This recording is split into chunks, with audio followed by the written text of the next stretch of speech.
LeBron James, maglalaro na ba bukas? Biggest threat ng Thunder, nauulit muli. At sino ang panalo sa Kuminga Davis trade ng Warriors at Mavericks? Alamin!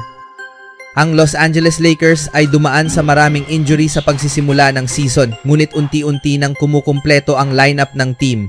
Ginawa ni forward Ado Tiero ang kanyang Lakers debut kamakailan matapos ang kanyang pag-recover mula sa off-season knee surgery na nagbigay kay head coach JJ Redick ng isa pang opsyon sa rotation. Dalawa pang mahahalagang player, sina Gabe Vincent at LeBron James ay papalapit na rin sa kanilang pagbabalik. Nakalista si Vincent na may ankle injury, habang si James naman ay may back issue. Pareho silang itinuring na questionable sa opisyal na injury report nitong araw, bago ang laban bukas kontra sa Utah Jazz. Inilarawan ni Redick na TBD ang kanilang availability at binanggit na rerepasuhin muli ng team ang kanilang kondisyon bago ang tip-off. Nakatuloy na sa on-court activity si James at nakapag-ensayo na matapos pansamantalang i-assign sa South Bay Lakers upang makakuha ng live reps. Sa pagkawala niya, nina Luka Doncic at Austin Reeves nanggaling ang bigat ng opensa at nanatiling nasa itaas ang Los Angeles sa Western Conference standings. Papasok ang Lakers sa linggo na may 10-4 record, nasa ika-4 na pwesto sa conference at 3 laro ang agwat mula sa defending champion na Oklahoma City Thunder. Parehong kabilang sina Reeves at Doncic sa nangungunang scorers ng liga. Si Reeves nasa number 9 at si Doncic ang kasalukuyang nangunguna sa NBA. 13 laro pa lamang ang naipaglalaro ni na LeBron at Luka nang magkasama mula nang makuha ng Lakers si Doncic sa kalagitnaan ng nakaraang season. Sa papalapit na pagbabalik ni James, umaasa ang team na tuluyan ng mabuksan ang buong potensyal ng kanilang 2 superstar lineup. Si James, na papasok sa kanyang ika-23 NBA season, ay nagtala ng 24.4 points, 7.8 rebounds at 8.2 assists noong nakaraang taon. Matapos ang first round playoff exit noong isang season, mataas ang inaasahan sa Los Angeles na makagawa ng mas malalim na playoff run, lalo na kapag kumpleto na muli ang roster. Sa sumunod na balita naman, maaaring hawak ngayon ng Oklahoma City Thunder ang pinakamahusay na record sa NBA, ngunit may isang partikular na kalabang maaaring magdulot sa kanila ng malaking problema sa isang postseason series.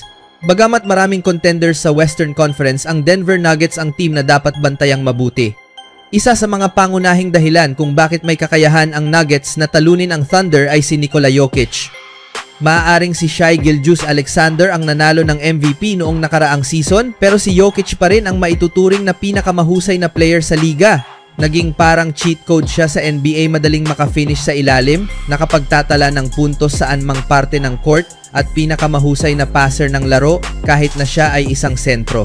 Siyempre, higit pa sa 3-time MVP ang bitbit ng Nuggets, malalim at talented rin ang kanilang roster.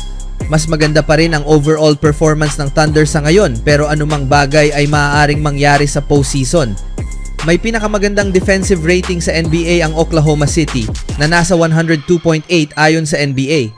Ipinapakita ng nakabibiglang defensive rating na ito na sila ang may pinakamahusay na all-around defensive unit sa liga. Gayunpaman, tahimik ngunit epektibong umangat ang Nuggets bilang isa sa pinaka-underrated na depensa sa liga. Ang kanilang 109.4 defensive rating, bagamat malayo pa rin sa Thunder, ay pangalawa sa buong NBA. Mas nagiging interesante pa ang usapan kapag tiningnan ang kanilang offensive rating.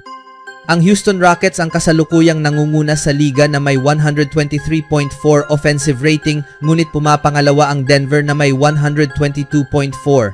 Sa pagkakaroon ng pangalawang pinakamahusay na offensive at defensive ratings, karapat-dapat lamang na respetuhin ang Nuggets. Samantala, panglima naman ang Thunder na may 118.2 offensive rating. Mas mahusay din ang Nuggets pagdating sa ball movement, mas mataas ang kanilang assist to turnover ratio at mas marami ring assist kada laro.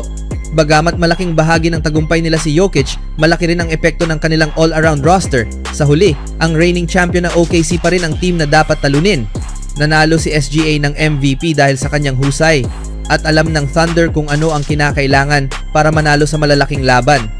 Gayunpaman, ilang taon lang ang lumipas mula nang magkampiyon din ang Nuggets.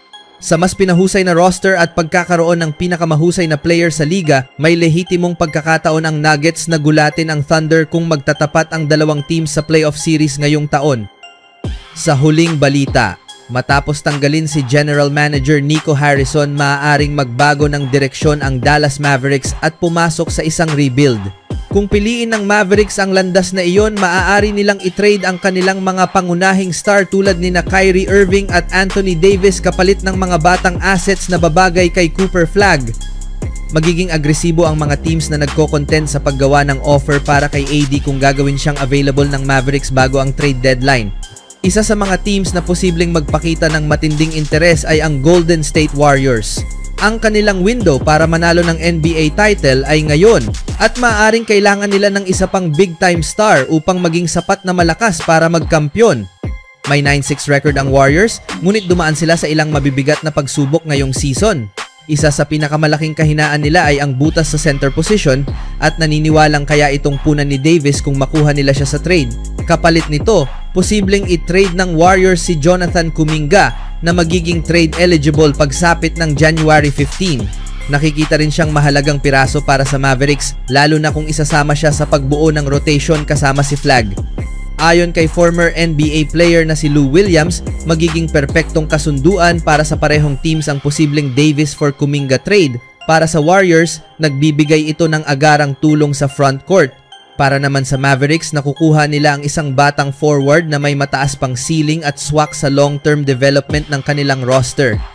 Gusto ko ito, lalo na para sa Dallas. Sa dami ng batang piraso na maaari mong makuha ngayon, alisin na ang matatanda, magsimula ng bago, magsimula ng sariwa, maliban kay Kyrie Irving. Dadalhin mo si Kuminga, isasama mo siya kay Cooper Flagg at ilang piraso. Gusto ko talaga ito para sa Dallas. Gusto ko rin ito para sa Warriors. Mas marami silang talent, mas malaki ang impact nila sa West. Ilalagay mo siya kasama sina Stephen Curry at Draymond, at sinuman kasama ang dalawang yon at si Jimmy Butler, bibigyan mo ang sarili mo ng napakaraming oportunidad para manalo ng maraming laro. Malamang ay hindi na mababago ng husto ng Mavs ang takbo ng kanilang season ngayong may 4-10 record sila.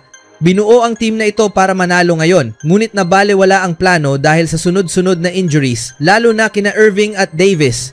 Dahil dito, tila malabo nang makabawi ang Dallas at unti-unti nang nagmumukhang lottery bound ang kanilang kampanya. Kung ganoon na rin lang ang kahihinatnan, panahon na para seryosong pag-usapan ang posibilidad na mag-tank ang Mavericks. Sa isang taon kung kailan inaasahang magiging napakalalim at napakalakas ng talent pool ng 2026 NBA Draft, may malaking benepisyo ang pagkakaroon ng mas mataas na tsansa sa top pick. Ang pagkakaroon ng isang generational prospect sa susunod na draft ay maaaring maging pundasyon ng susunod na dekada ng team. Kasabay nito, makatuwiran para sa Mavericks na pag-isipang i-trade sina AD, Kyrie at maging si Klay Thompson. Hindi dahil hindi sila magagaling na player, kundi dahil mas makabubuti ng gamitin sila bilang paraan upang makakuha ng mga batang piraso, future draft picks at flexibility na makakapagbigay ng mas malinaw na direksyon sa franchise. Sa ganitong hakbang, maaari nilang itayo ang bagong core sa paligid ng magiging top pick nila sa 2026, lalo na kung mapunta sa kanila ang isang elite talent gaya ni Cooper Flagg. Kapag napagtagpo nila ang tamang kabataan at tamang timing, maaaring makabalik ang Mavericks bilang isang seryosong contender sa mga susunod na taon.